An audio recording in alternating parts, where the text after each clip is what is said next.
लोकशाहीचा बुलंद आवाज, रिपब्लिकन वार्ता, महाराष्ट्र।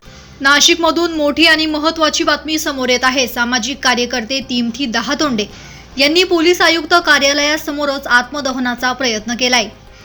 ख्रिस्ती जमिनी हडपणाऱ्या Nashik diocesan trust association private limited कंपनीच्या विरोधात तसेच पोलीस अधिकारी हे कायदेशीर कार्यवाही करण्यास टाळाटाळ करत असल्या कारणाने नाईलाजास्तव सामाजिक कार्यकर्ते तिमथी दहातोंडे यांनी आज साधारण 12:15 वाजताच्या दरम्यान आत्मदहनाचा प्रयत्न केलाय।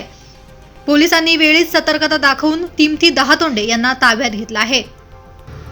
आत्मदहन करण्यापूर्वी तिमथी दहातोंडे यांनी एक व्हिडिओ बनवला होता, ज्यात त्यांनी आत्मदहन करण्यामागची काही कारणे सांगितली होती। ती कारणे नक्की काय आहेत पाहूयात। नमस्कार, माझं नाव तिमथी विश्वास दहातोंडे। मी एक सामाजिक कार्यकर्ता आहे।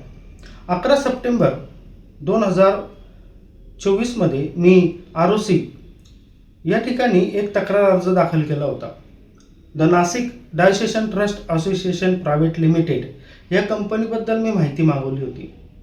मला 3 ऑक्टोबर 2024 रोजी आरोसी या कंपनीने लेखी पत्र पाठवले। त्यामध्ये असे नमूद केले आहे की Nashik diocesan trust association private limited ही त्यांच्या अधिकृत portal MCA government of India याच्यावर दिसून येत नाही।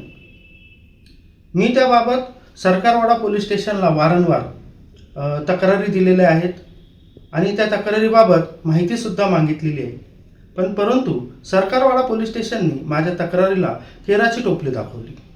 म्हणून आज मला आत्मदहन करण्याची वेळ आलेली। आज मी पोलीस आयुक्त कार्यालयासमोर आत्मदहन करणार आहे। रिपब्लिकन वार्ता महाराष्ट्र न्यूजसाठी कार्यकारी संपादक यांच्यासह आनंद Dabhade, Nashik. Subscribe now and press the bell icon. Never miss an update.